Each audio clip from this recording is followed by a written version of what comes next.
Studio Talk Show.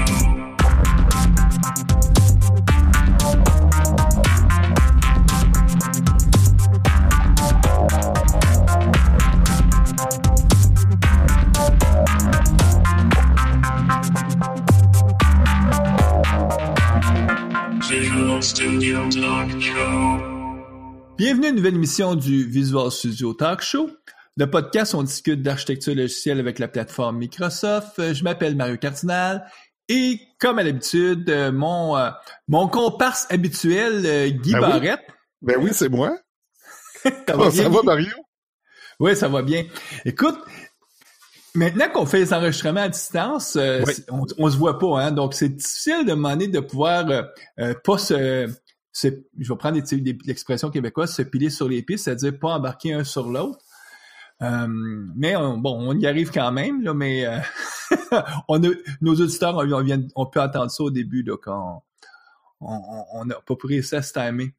Guy, juste un mot, toi, la formation Azure Academy, ça avance toujours? Oui, ça avance toujours. J'ai une formation qui est prévue à Montréal au début d'avril. Donc, si vous voulez vous inscrire, il y a présentement un rabais de Early Bird là, de 20%. On mettra le lien, nous, sur la page web là, vers Azure Academy. Ben oui, si vous voulez apprendre les microservices, les containers et tout ce qui est serverless dans Azure, là, c'est la formation de 2 jours parfaite. Oui, tout à fait. Notre invité ce soir, parce qu'on enregistre en soirée, c'est Alain Vézina. Bonjour Alain. Bonsoir. Bonjour. Ça va bien? Oui, ça va super bien.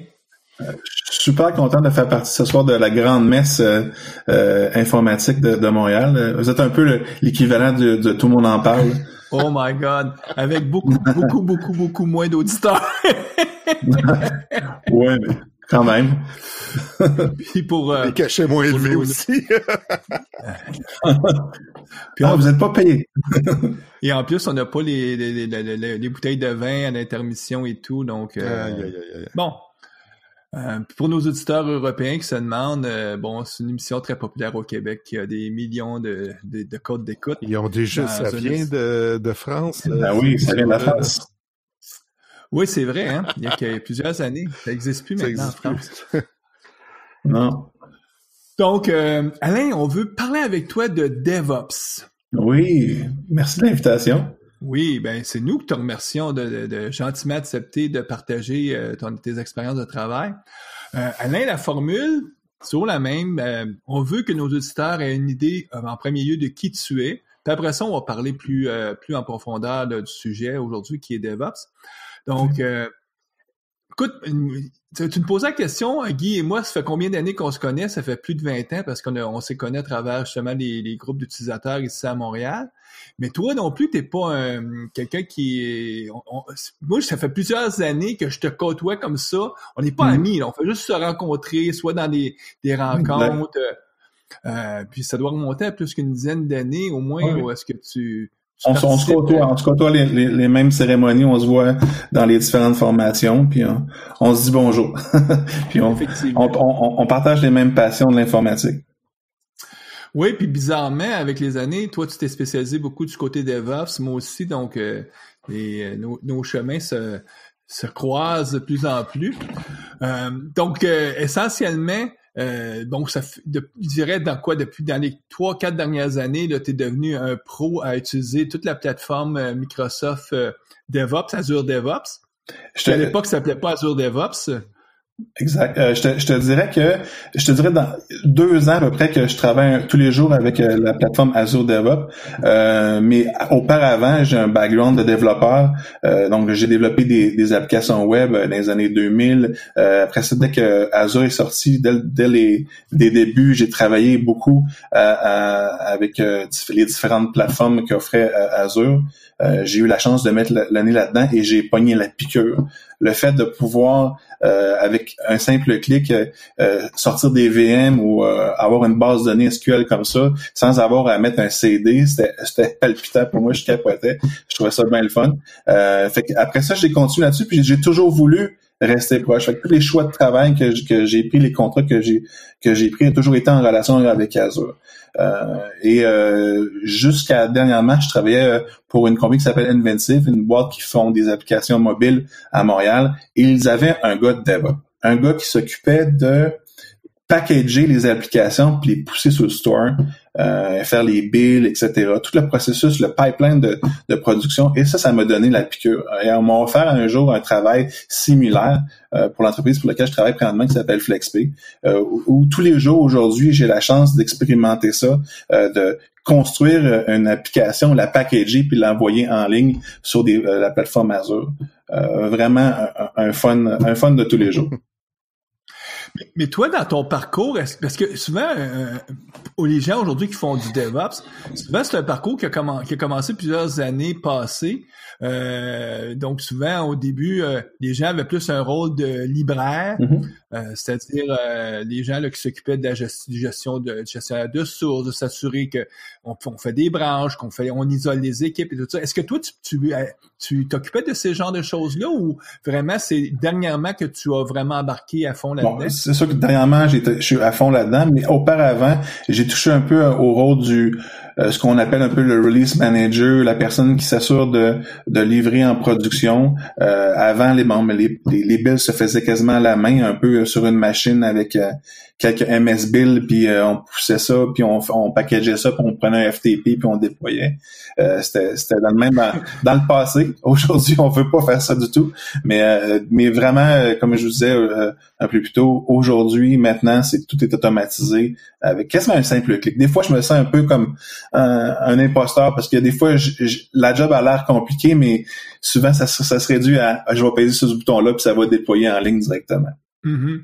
Puis on revient, parce que moi, j'ai connu il y a très, très, très longtemps, dans les premières entreprises, souvent on arrivait là, puis c'était, tu sais, il y avait pas, on n'avait pas une machine dédiée pour construire.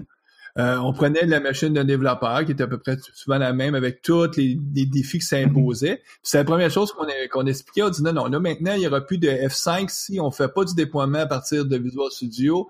On veut automatiser ça.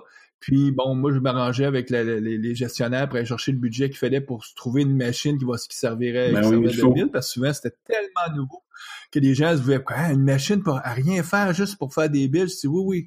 Parce qu'on veut la contrôler. Oui, parce que puis là, ce qui est magique. Sur chaque machine de développeur, les gens s'installent un peu à droite à gauche des softwares, puis là, finalement, le package est un petit peu différent. Donc, il faut s'assurer d'avoir toujours les mêmes bits installés sur une machine de build. C'est pour ça que avoir une machine spécialisée juste pour faire les builds, c'est important. Puis ça, bon là, on monte il y a longtemps, parce que maintenant, avec surtout Azure, puis le cloud, c'est derrière nous ce temps-là, c'est-à-dire que les gens, ils prennent pour acquis que c'est normal qu'on mette en place un pipeline pour déployer, pour construire et déployer nos applications. Ça fait partie maintenant des faits acceptés par les gestionnaires.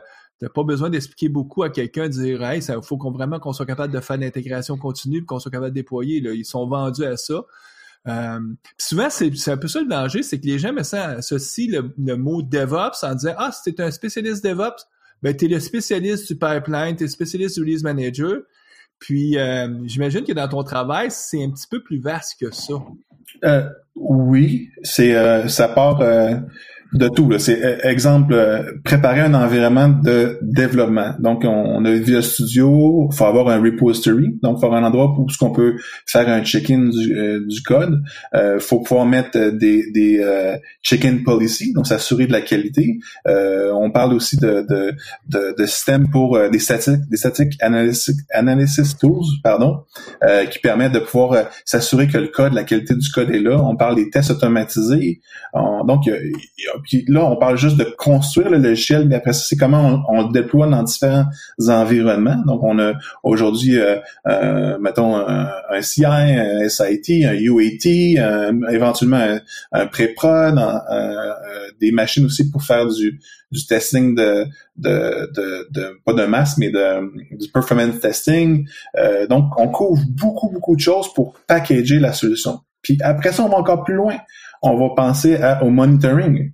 Une fois qu'on a déployé une application, il faut être en mesure de pouvoir la mesurer. Est-ce qu'elle va bien? Est-ce qu'elle répond à ce que nos clients voulaient avoir? Donc ça, c'est important, ça aussi, de pouvoir rapatrier cette information-là à l'équipe de développement pour pouvoir avoir du feedback, pour pouvoir influencer les prochaines features ou les prochains éléments à rajouter. Mais avant de s'emballer un petit peu, là, si on revenait un petit peu à la définition de DevOps, ça veut dire quoi DevOps? Pour moi, ce que c'est, parce que c'est sûr que il y a la version DevOps, la définition DevOps white paper qu'on peut parler. Donc, commençons par celle-là, la définition du qu'on va retrouver sur Wikipédia, là, par exemple. Donc oui, c'est ça, le DevOps, c'est donc le mariage entre le mot développement et opération. Donc c'est tout d'abord une méthodologie qui permet de pouvoir faire la communication entre l'équipe de développement, puis lorsque le développement est terminé, l'envoyer vers les opérations, donc la production. C'est tout d'abord. Parce que originalement, puis là, Mario et moi, puis toi aussi, on a tous vécu ça, c'est le développement se faisait dans une bulle, là, mettons au 24e étage. Là. Puis là, l'équipe de développement avait terminé, brûlait un CD ou quelque chose de même, puis donnait à l'équipe des opérations qui était au 23e, 2 équipes qui se parlent pas du tout, puis arrangez-vous pour faire rouler ça. Des fois, c'était même pire que ça, Guy, dans la mesure où est-ce que le logiciel était fabriqué par un éditeur qui opérait pas. Lui, il faisait juste le construire et après ça, il donnait justement, comme tu dis, un CD. Puis c'était une autre équipe, souvent chez l'acheteur, qui était responsable de rouler puis de faire l'exploitation là, du logiciel. Donc, est-ce qu'on pourrait dire que c'est la venue du software as a service, du SaaS? Donc, le fait que maintenant, les éditeurs doivent aussi livrer ce service, donc opérer, que ça a amené ce besoin-là vraiment de jumeler de plus en plus le développement et les opérations? Moi, je te dirais pas en entreprise. En entreprise, c'est que historiquement, c'était des conflits importants. Ça marchait pas. En entreprise, tu as raison, mais par exemple, chez ton employeur actuel, est-ce que c'est un service que vous vendez? C'est pas un logiciel tablette qu'on achète? C'est pas un logiciel, effectivement, c'est un service, un API qu'on offre à nos clients, un accès API qu'on offre à nos clients. Donc, si c'est un API, vous avez des déploiements continus, j'imagine, sur un rythme régulier. Je sais pas c'est quoi votre rythme de déploiement. Vous déployez à 3 semaines? Tous les 2 semaines. À tous les 2 semaines, il y a une nouvelle version qui est mise en ligne. Oui, exactement. En réalité, notre sprint dure 2 semaines. Après ça, il y a une semaine tampon qui est celle où le QA se termine, le packaging, la préparation de développement aussi. Donc, le release note, ce qui est important. Donc, on transmet l'information à l'équipe des opérations pour qu'ils puissent échanger avec leurs clients. On a une nouvelle feature, un nouveau, mettons, je vais dire une chose simple, un nouveau bouton en haut à droite. Bon, il fait telle affaire. Comment c'est présenté aux clients? Donc, il y a du travail qui doit se faire là-dessus. Donc, le DevOps fait partie de cette communication d'informations-là à travers le release note pour la mise en ligne. Puis je sais, pour être assez proche des équipes de Microsoft, je sais que chez les équipes de Microsoft, même certaines des membres de l'équipe de développement, lorsqu'il y a le déploiement de fonctionnalités qu'ils ont développées, pendant quelques jours, quelques semaines, le temps qu'il faut, ils se retrouvent maintenant avec l'équipe d'opération. Donc, leur chapeau change le temps qu'ils s'assurent que leur fonctionnalité est bien stable. Pour après ça, à un moment donné, ils vont revenir à dire, OK, là, vous retournez, repartir un développement. Je ne sais pas si tu vis ça dans votre organisation ou est-ce que les gens, il y a des gens particulièrement qui se retrouvent quasiment à être sur le hotline quand il y a le déploiement pour dire, ouais, comment ça réagit quand on a plusieurs utilisateurs qui utilisent l'API? On a une petite équipe, nous autres. On est une vingtaine de personnes dans l'entreprise. Donc, on n'a pas une équipe, un release team. Mais par contre, on a des gens qui sont assignés pour nous aider, pour m'aider en particulier moi, lors du déploiement, pour m'assurer que s'il y a une situation problématique, les gens sont là pour m'aider à me supporter. Aussi pour m'aider à comprendre les nouvelles features, parce que moi, personnellement, je les développe pas toujours. Ce que je vais développer, c'est plus la boîte. Je m'assure que tout est poli, tout est documenté, tout est transféré comme information. Donc, il y a un échange qui se fait entre l'équipe de développement et moi. Puis après ça, je formule ça d'une façon pour que l'équipe d'opération puisse comprendre, puis je peux transmettre après ça cette information-là. Mais j'ai pas de gens autour de moi, une équipe complète là, qui sont pendant une semaine, comme tu disais chez Microsoft, ou qui sont là pour pouvoir dire telle feature, je la supporte, puis je fais le release avec les gens spécialisés. Moi, je sais pour des fois qu'il y avait des gros, un nouveau feature, gros, là, les gens pouvaient être les premiers 24 heures, là, ils sont en train de monitorer avec Application Insight pour voir vraiment les mesures, puis ils disent, on a 10 000 personnes qui utilisent, ça tient la route, oui. Puis là, puis dès qu'ils voient quelque chose qui va pas bien, là, ils commencent, puis c'est leur façon, eux autres, quasiment de tester live, mais pas eux autres en faisant des jeux de test, en regardant ce que les vrais utilisateurs font avec l'application, pour comprendre comment réagit leur application. Mais donc, si on revient à la base, le DevOps vient de cette nécessité-là d'être plus réactif et d'être plus jumelé l'équipe d'opération et l'équipe de développement. Ça vient vraiment de ça. Exact. Puis si on parle d'objectifs d'affaires, l'idée en arrière du DevOps, ce qu'il apporte à l'entreprise, c'est de s'assurer qu'on puisse livrer rapidement. Je vous donnais plutôt un exemple. Si vous avez une nouvelle feature et que à partir du moment que l'idée est là et ça prend 6 mois à se rendre en production, c'est sûr que le client peut facilement dire je vais regarder d'autres entreprises, d'autres produits qui se font, tandis que si tu as un livrable ou à partir du moment que tu as une idée, ça va dans l'équipe de produits, le design est fait, l'intégration est fait, après ça on déploie rapidement, donc c'est plus facile de desservir nos clients. S'il y a des bugs et aussi c'est des situations problématiques, c'est aussi le fait que avec le DevOps, on a une rapidité dans le cycle de développement et déploiement. Ça aussi, ça apporte beaucoup aux clients. S'il y a des problématiques, s'il y a des pertes de données, donc il faut être en mesure avec la portion de DevOps, d'être capable de récupérer ces informations-là puis pouvoir protéger les données de nos clients.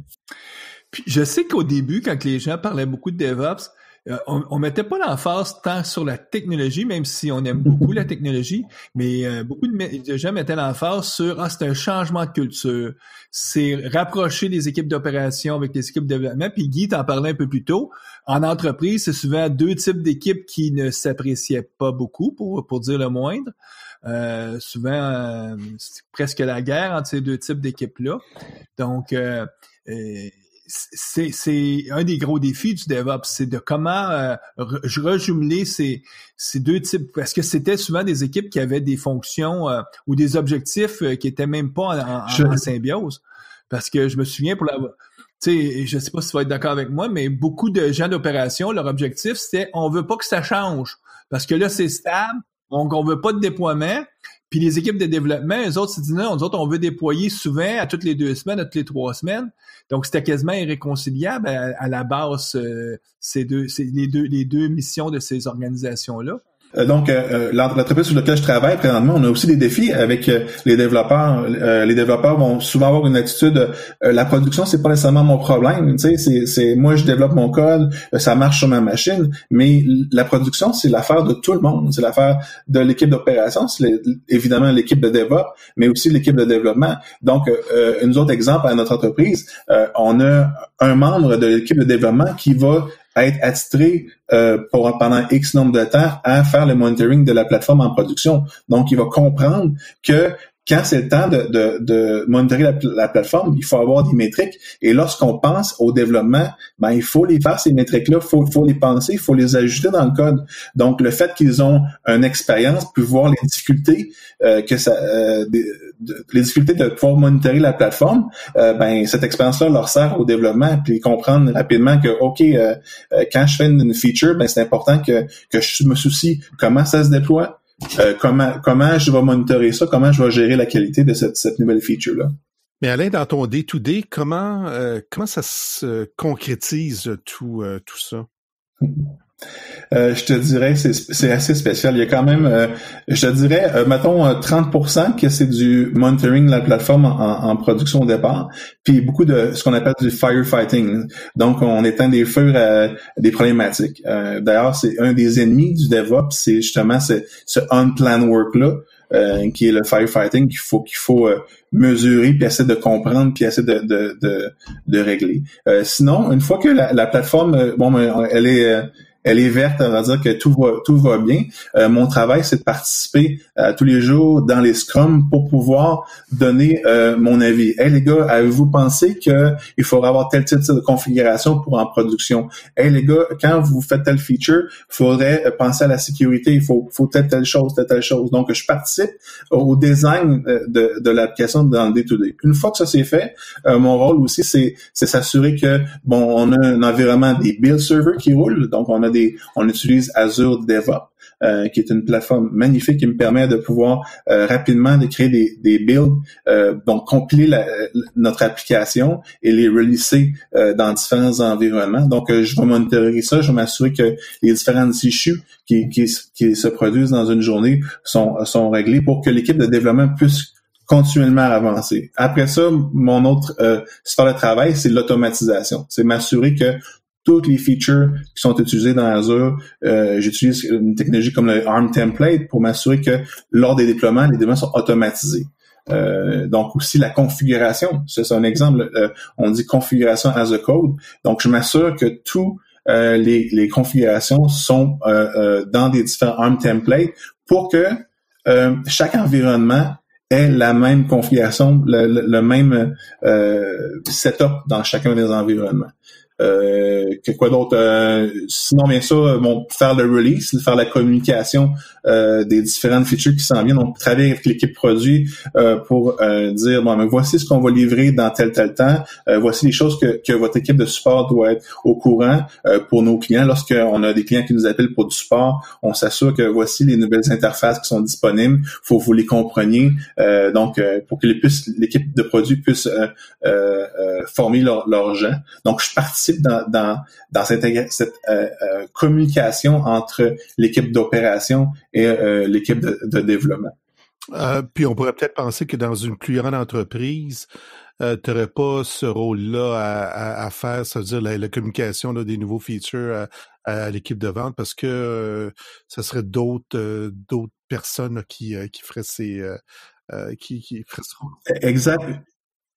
Je vais te donner un exemple, puis j'ai appris ça dernièrement en regardant une vidéo de chez Microsoft. C'est les développeurs de chez Microsoft qui font des release notes.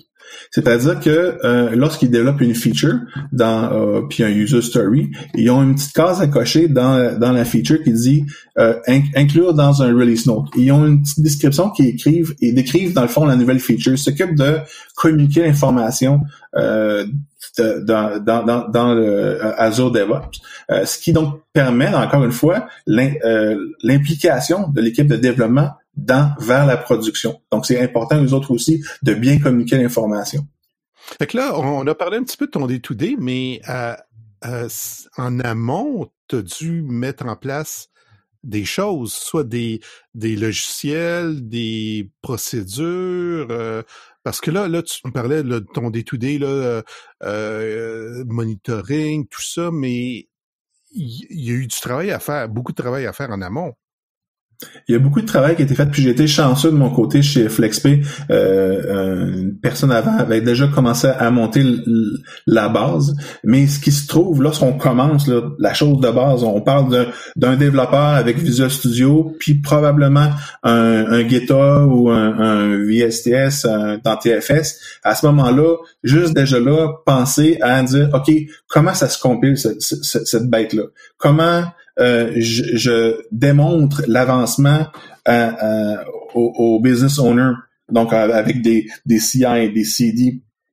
Comment je mesure la performance de ce pipeline-là. Donc, il y a tout ce thinking-là qui est à faire, qui est un combat de tous les jours. On parle, donc je parlais de continuous integration, on parle de la qualité, aussi l'assurance qualité. Lorsqu'on déploie lorsqu'on crée une nouvelle version, un nouveau check-in, une nouvelle version de la plateforme, c'est important de pouvoir dire, il faut que je teste cette plateforme-là, il faut que je la teste automatiquement, parce qu'éventuellement, on peut se retrouver avec une librairie de 5000 tests, et c'est pas vrai que ces 5000 tests-là, c'est un développeur qui va sur sa machine cliquer, OK, go, teste ces 5000-là, puis laisse rouler pendant 1 heure. Non. On automatise ces tests-là pour que ça soit inclus dans le pipeline. À partir du moment qu'il y a un trigger qui est fait, donc un check-in, on se ramasse sur un CI, des tests automatisés sont roulés, des performance testing sont roulés. Donc, on va tranquillement jusqu'à la production.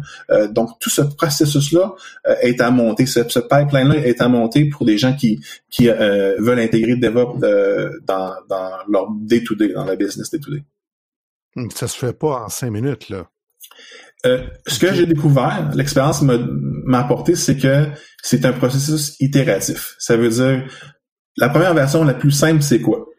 Mettons check-in, puis ça compile de base. OK, parfait. OK, le package se trouve à tel endroit. Deuxième version, OK, check-in, mais maintenant ça se déploie sur un site web. Mettons c'est un site web, on déploie sur une machine. OK, parfait. Là, comment je configure ça? Comment je fais pour avoir un deuxième environnement?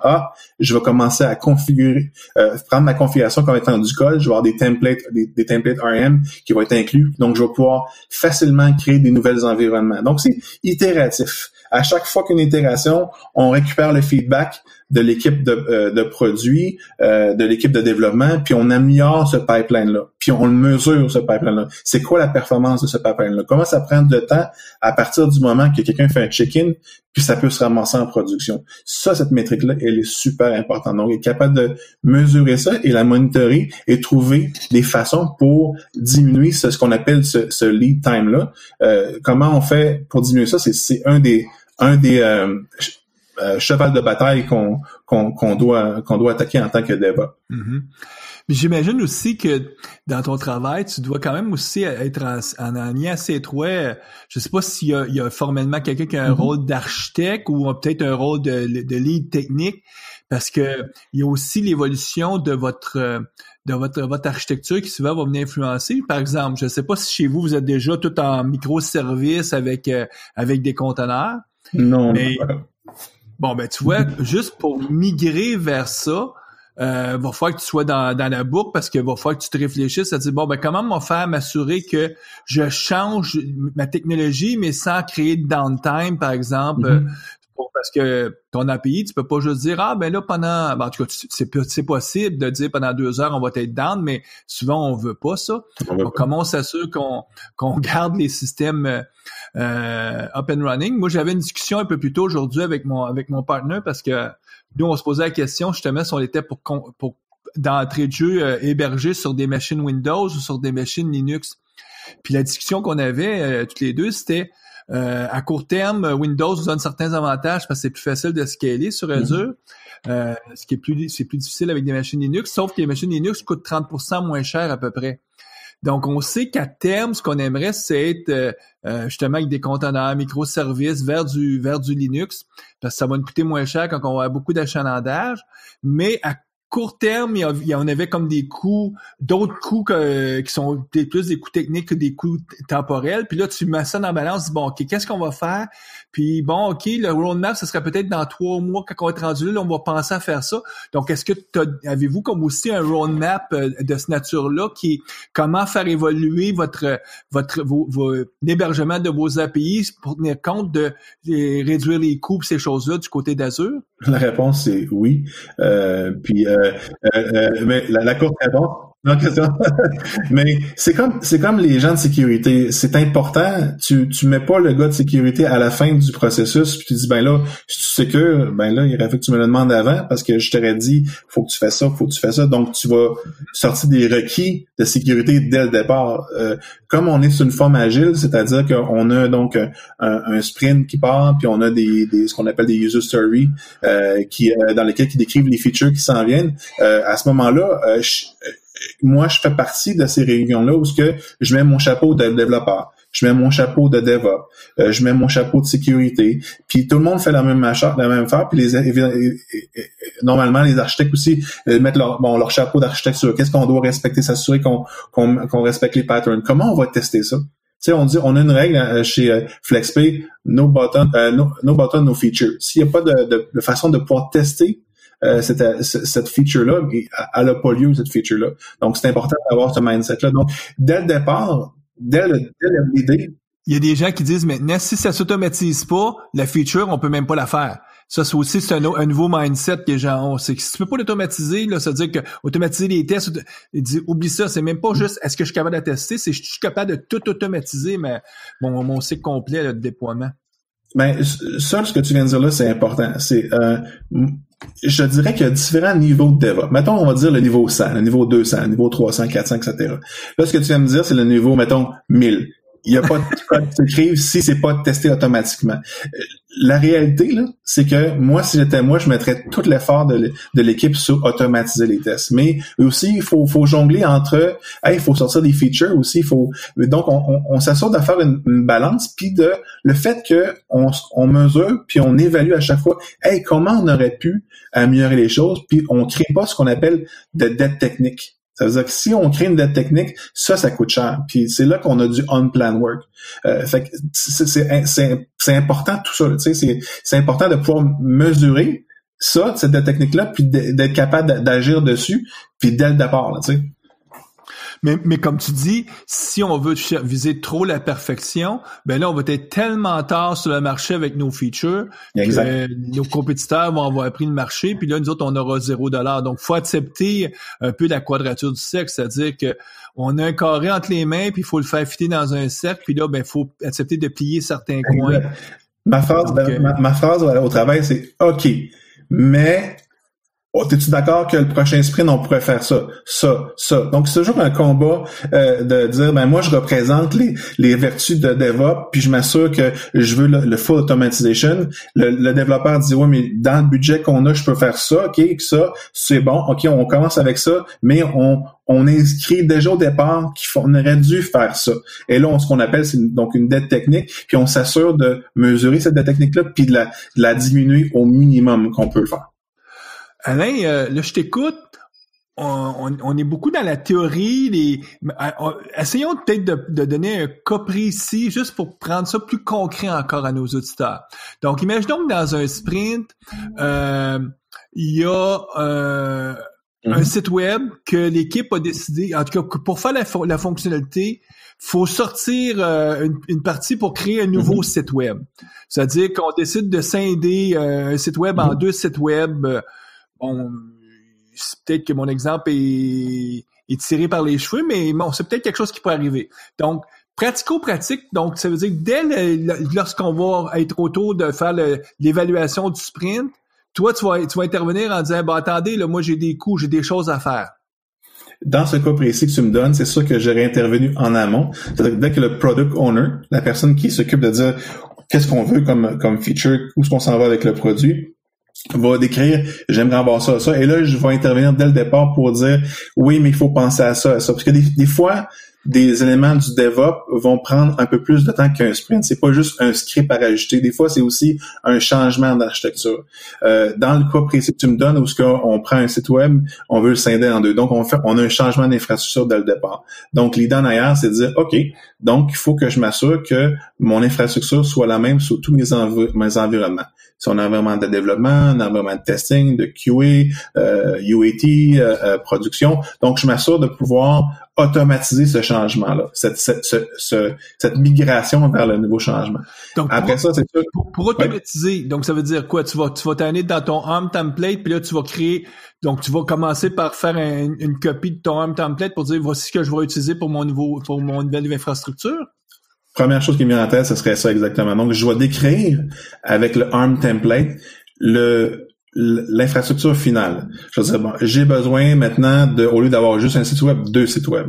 Une fois que ça c'est fait, ça veut dire que c'est inclus. Donc, ça veut dire que lorsque je déploie, puis je fais un release, à ce moment-là sur un environnement de développement ou de testing, je vais commencer avec 2 sites web. Une fois que j'ai 2 sites web, il faut que je sois capable de déployer les bits dessus. Donc maintenant, j'ai un changement. Donc je vais générer probablement 2 bits différents au lieu de 1 précédemment. Et je vais être en mesure de pouvoir modifier mes builds et mes releases dans mon pipeline. Puis est-ce que ça pourrait être aussi drastique que ça d'arriver à la conclusion de dire OK, attends une minute, ce serait même mieux que je crée deux repos, que j'envoie ça dans un autre repo parce que les équipes, mettons, ils sont tellement différentes qu'il faut. Est-ce que ça pourrait même aller jusqu'à là? Ça se peut, mais c'est sûr que dans le cas, tu me donnes, c'est un gars quand même assez simple où que je vois pas l'idée de séparer en 2 repos, mais ça pourrait être aussi que c'est donc on parle d'une refonte, mettons exemple la refonte, mettons on va en ASP.NET Core pendant que le vieux site fonctionne toujours, donc on crée un autre repo, l'équipe travaille à ce moment-là. Là, je vais avoir un nouveau pipeline que je vais générer. Je veux dire un nouveau pipeline qui va avoir tout ce qui vient avec, c'est-à-dire des différents environnements, des différents builds, des différents releases, des différents tests automatisés pour s'assurer de la qualité, différents tests de performance, etc., etc., etc. Puis quand tu parles de tests automatisés, chez vous, est-ce que vous utilisez des plateformes comme Postman, des choses comme ça pour automatiser les tests? Ou? Il y a ce qu'on fait, c'est qu'on a pris la terminologie de Microsoft, soit on appelle ça des L0, L1, L2, L3, donc des différents niveaux. Chaque niveau décrit les dépendances. Donc un L0, c'est un test d'une fonction particulière dans du code. Un L1 va avoir de plus en plus de dépendances jusqu'à L3, L4. L4, c'est des tests manuels. Donc oui, ça va arriver que, exemple, le gars de QA, qui est pas un développeur, mais qui est capable de comprendre qu'est-ce que ça veut dire, un appel, mettons, un JSON, un REST call, un API, ben lui, il va prendre son Postman pour pouvoir décrire, créer. Une fois qu'il y a son Postman, je peux prendre ça, puis convertir ça en test automatisé, puis l'inclure dans les tests. Parce que l'idée derrière, c'est que si tu fais quelque chose de manuel, le prochain coup, je t'en supplie, on va l'automatiser parce que ça vaut la peine de le faire, parce qu'on va te sauver du temps. Parce que le temps, c'est là qu'on court après souvent dans des équipes plus short. Donc tu t'es amusé à te familiariser avec Newman, qui est le command line pour être capable de rouler du Postman, ce genre de choses-là, pour les intégrer dans ton donc c'est tout ça, si finalement t'es toujours à la quête d'apprendre en disant bon, comment je peux faire ça? Moi je veux avoir quelque chose qui est command line, en tout cas, donc là tu regardes, tu dis les gens de Postman ont créé un command line, l'autre ils l'appellent Newman, donc comment ça marche, c'est quoi les paramètres, puis après ça tu vas les tester, vérifier comment ça fonctionne, puis à un moment donné, c'est comme un autre outil que tu as de plus dans ton coffre à outils. Tout à fait, Mario, tout à fait. Il y a rien que je vais acheter du revers de la main. C'est sûr que j'ai des préférences. Quand je peux avoir une inclusion dans la suite Microsoft, pour moi, c'est plus facile parce que tout se colle mieux ensemble. Mais si j'ai à chercher d'autres outils extérieurs, j'ai aucun problème d'aller chercher puis d'introduire ça. Parce que l'objectif, c'est quoi? Est-ce que je suis capable de livrer avec une plus grande qualité puis encore plus rapidement? C'est ça l'objectif. Un des combats que j'ai présentement, un exemple, là, j'ai des builds qui roulent pendant 10 à 15 minutes. 10 à 15 minutes, c'est long, un build. Je construis donc plein de choses, plein de services, puis là, après ça, on déploie ça. Fait qu'imaginez la personne qui fait check-in, qui dit, moi, mes tests roulent localement, avant qu'elle ait un résultat, ça prend, mettons, on va dire 15 minutes. C'est quelque chose qui est difficile, qui ralentit l'équipe de développement. Donc, un des efforts que j'ai à faire, c'est de dire comment je peux réduire ce build-là, comprendre comment Visual Studio compile ses projets, comment je peux pré-packager les choses qui ne changent pas souvent. Donc, prendre des stratégies pour diminuer le temps de compilation qui affecte grandement. Parce qu'exemple, si on a, mettons, 30 builds par jour, ben, je suis limité à ce moment-là avec le nombre de machines que j'ai, mais aussi avec le temps qu'on a dans une journée. Puis là, des fois, il y a des stratégies. C'est rarement on trouve une solution parfaite. C'est-à-dire, souvent, c'est une solution de compromis. Ou est-ce que tu dis, OK, si je fais ce chemin-là, ça va donner tel avantage, mais de l'autre côté, il m'envoie tel désavantage. L'agilité qu'on a avec les produits, exemple la suite Azure DevOps, ça me permet d'essayer les choses puis de voir l'impact que ça a. Puis dès que j'ai du feedback dans le prochain loop, je peux modifier et dire, j'ai fait le bon choix. Je suis pas sûr, j'ai pas fait le bon choix, ça nous ralentit. Je peux retirer ou prendre une autre direction facilement puis voir l'impact que ça a parce que je mesure cette performance-là.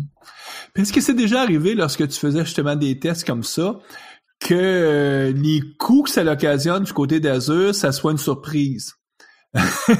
Ou t'étais assez chanceux à ce jour? J'ai toujours été assez chanceux parce que je comprends bien le pricing plan. Puis d'ailleurs, c'est une des responsabilités. Le gars de DevOps, le gars de dev, le développeur, lui, tu vas lui donner accès à une souscription Azure. Puis lui, c'est full machine. Ah ouais, la plus grosse. Ah ouais, il n'y a pas de problème. C'est moi qui paye. Il se rend pas compte. Puis le seul week-end, sans problème. C'est pour ça que je vous disais tantôt, ça prend un mindset différent. Okay, comment je fais pour diminuer les coûts? Ça aussi, c'est une notion, gérer les coûts de développement. Il faut comprendre quels sont les impacts des choix d'architecture.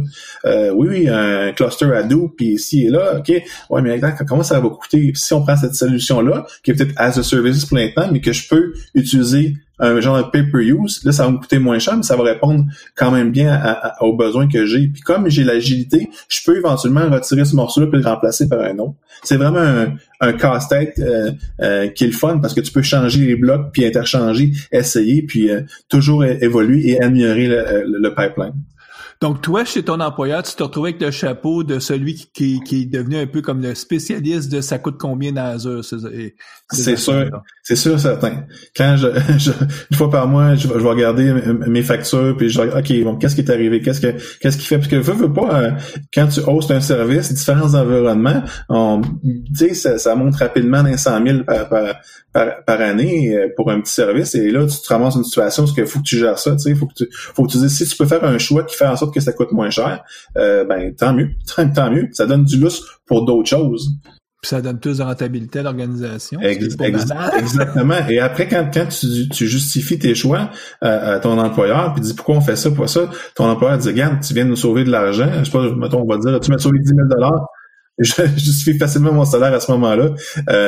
Mais c'est une quête constante. Quelqu'un qui veut faire du DevOps aujourd'hui, qui part là, from scratch, là, qui est intéressé par ça, faut qu'il comprenne que c'est itératif. C'est sans arrêt toujours trouver une façon d'améliorer. Puis aussi, c'est se battre des fois pour des choses simples, tu sais. Comme je vous disais plus tôt, tu penses que bon, les développeurs vont être avec toi dans cette direction-là, puis dire ben non, c'est pas vraiment important pour nous ça. Eh non, c'est super important d'avoir des métriques, c'est super important d'avoir ça. Puis ouais, mais on n'a pas le temps. Non, regarde, sans ça, on va pas en production. C'est ce genre de discours-là, c'est des surprises que j'ai eues en découvrant le métier. Mais c'est un challenge constant. Puis c'était toujours prendre un step back. Comment je peux vendre mieux cette feature-là pour démontrer comment je peux mesurer puis montrer les métriques à mes équipes et dire hey, regardez comment on a amélioré la chose. Voici des actions qu'on a faites qui nous donnent plus d'air, tu sais, de plus de facilité. Ça m'amène une question, ça. De par ton expérience, est-ce que tu sais, on parle toujours d'approche itérative, mais à un moment donné, il y a comme des seuils minimales qu'on doit pas transgresser, sinon ça peut être dangereux. Est-ce que tu dirais que ça serait dangereux de dire oui, on va faire du déploiement, mais aucun monitoring, c'est-à-dire on mettra aucune façon de mesurer, par exemple avec Application Insight. Est-ce que tu suggérerais ou bien ton expérience démontre que non, ça prend un minimum d'Application Insight dans une application, même si les développeurs, ça peut tomber sénat d'avoir rajouté tout ce code-là? La réponse est oui, il y a un minimum. Mais puis aussi, c'est que je te dirais que il n'y a pas de raison de pas faire le minimum parce que c'est tellement facile aujourd'hui encore une fois, avec la suite de Microsoft, c'est souvent quelques clics et d'avoir le minimum. Une fois que tu as installé les composants d'Application Insight, déjà, tu as une suite de métriques. L'idée en arrière, après, c'est de se construire des dashboards qui représentent l'information. Je passe souvent du temps, moi, à regarder des beaux dashboards. Ça brille sur mes différents écrans, mais il y a beaucoup d'informations importantes là-dedans. Puis si je ne les avais pas, je pourrais pas fournir une qualité puis une rapidité avec nos services. Être capable de... Je vous donne un exemple. Ce matin, je me suis levé puis je regarde nos dashboards puis je remarque qu'il y a un petit bump de performance. On a perdu la performance là-dessus. Regardons, on a changé de la qualité on a changé du code dans cette zone-là. Tiens. Regardez, là, j'apporte l'information à mon équipe puis ils s'aperçoivent que en faisant des petits changements, on peut récupérer cette performance-là. Donc, ça a de la valeur, une valeur incroyable. Donc, de la même façon qu'on parlait un peu plus tôt que si t'es pas dans un cycle de déploiement continu, C'est-à-dire, ça va être difficile à peut-être implanter la culture DevOps dans ton organisation parce qu'on sentira moins le besoin. Parce que c'est sûr que pour une entreprise, quand tu es encore avec un modèle tout à l'interne, où est-ce qu'on déploie peut-être une fois ou 6 mois, on sent moins l'urgence de dire, il faut qu'on se mette en place d'automatisation. Mais quand on tombe dans un cycle répétitif à toutes les 3 semaines ou à toutes les 2 semaines, on déploie, l'automatisation devient nécessaire. J'allais te rajouter que effectivement les gens qui se disent que j'ai pas besoin de DevOps parce qu'on déploie aux 6 mois, moi première réflexion je dirais c'est je m'attaquerais plutôt aux objectifs d'affaires, de comprendre que de pas le faire, voici ce que tu manques, voici ce que tu manques comparé à ta compétition. Puis les gens, les employeurs peuvent voir ça comme souvent une dépense, le DevOps, mais rapidement le fait que on démontre que développer une feature, au lieu que tu dis, là, ça va coûter 6 mois de travail, mais regarde, ça va coûter finalement 1 mois, parce que j'ai été capable de le briser en plusieurs morceaux, puis j'ai été capable de montrer rapidement à nos clients qu'on était capable d'aller dans cette direction avec efficacité. Donc, il n'y a pas de raison de se dire, du DevOps waterfall, ça se fait pas. Ça peut pas arriver au jour au lendemain de dire, OK, je documente tout, puis je mets la machine DevOps. Non, c'est petit peu par petit peu l'expérience, puis voir qu'est-ce qui marche dans l'équipe, puis comment ça peut influencer le produit. C'est un cycle perpétuel où est-ce qu'on déploie, puis on apprend. Puis comme ce que tu me disais, t'as pas de raison de pas tout de suite mettre Application Insight. C'est trop facile, c'est quelques clics dans ton Visual Studio et les bénéfices sont trop présents pour ignorer ça. Là. Si tu fais une application web, là, puis tu n'as pas Application Insight aujourd'hui qui est aussi sur Azure, il y a une méchante erreur. Là, il faut commencer par ça de base. Il faut dire, mettez les librairies. Après, une fois que tu collectes l'information, tu t'en vas dans le dashboard, tu commences à regarder, puis tu apprends ton application, comment elle interagit avec tes clients, puis tu t'aperçois de telle situation. Même dans la sécurité, à partir du moment que tu mets une application web sur le web, il faut que tu mesures, il faut que tu sois capable de comprendre que il y a des gens tous les jours qui scannent tes machines puis qui regardent, qui essaient de faire des intrusions. Ça, sans des produits comme Application Insight et autres aussi, d'autres additions, tu peux pas survivre sur l'Internet. Donc, ce qu'on comprend, c'est qu'aujourd'hui, le métier de DevOps, on est loin là, de ce qu'on faisait au début des années 2000, où est-ce que c'était un libraire qui gérait les codes sources puis qui s'assurait que ça compile.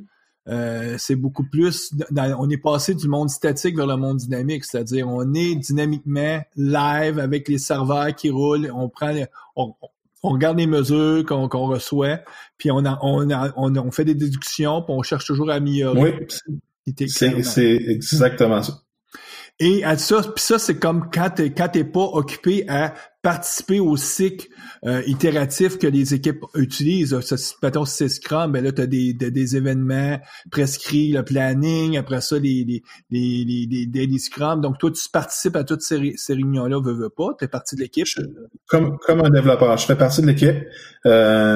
C'est sûr que la façon que le DevOps est décrit sur Internet, c'est sûr qu'on parle on voit ça comme une seule équipe. Le DevOps fait partie de l'équipe de développement. Moi, l'expérience me dit tranquillement que c'est peut-être pas exactement ça. On peut en débattre, mais c'est clair que il faut que je fasse partie de tous ces meetings-là pour pouvoir mettre de l'avant. Pour pas me faire dire, ouais, mais Alain, on n'a plus le temps là pour faire telle affaire. Je dis, ouais, mais regarde, c'est parce que sans ça, on n'a pas ça, puis voici l'impact, puis non. Dès le départ, je veux amener ces idées-là, puis pouvoir m'assurer que on s'en va, puis on va desservir notre client du mieux qu'on peut. Mm-hmm. Mais là, je voudrais que tu reviennes un peu sur ce que tu me disais, c'est-à-dire que tu vois, tu as les équipes de développement, puis tu as DevOps, puis pour toi, c'est une autre équipe ou c'est la même équipe? Je suis pas sûr que j'ai bien compris ton propos.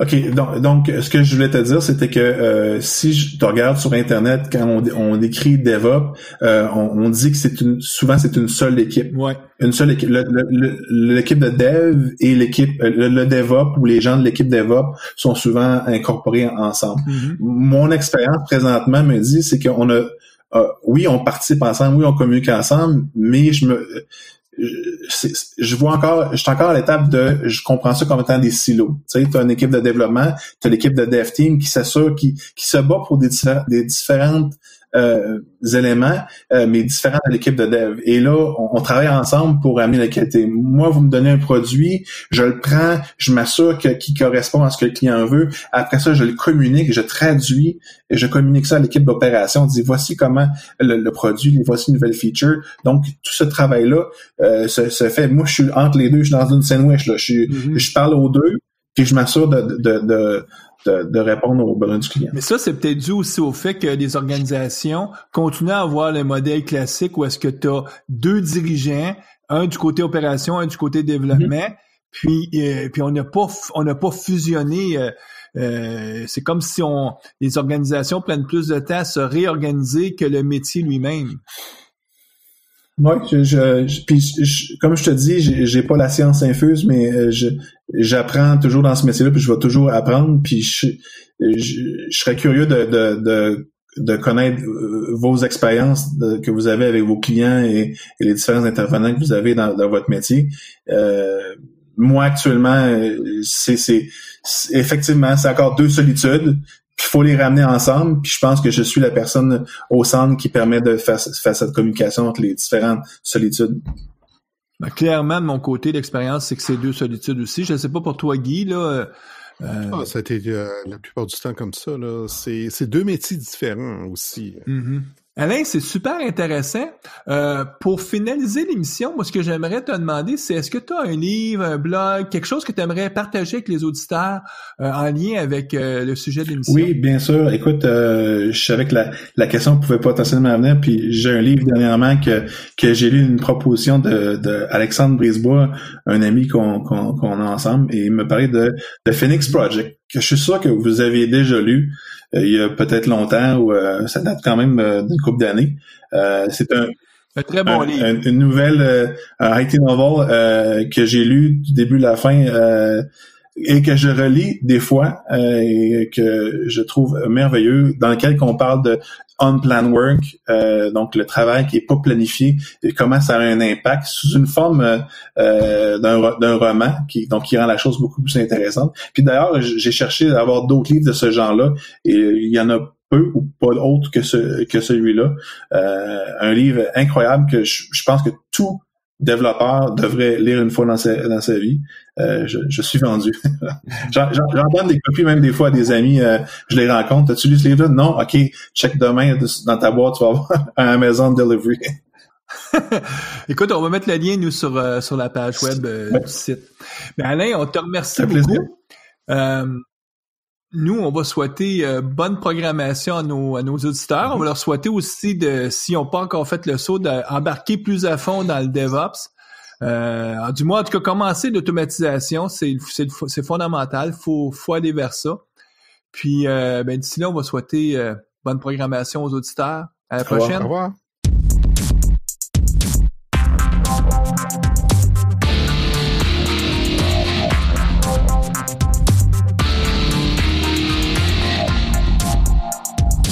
Studio Talk Show.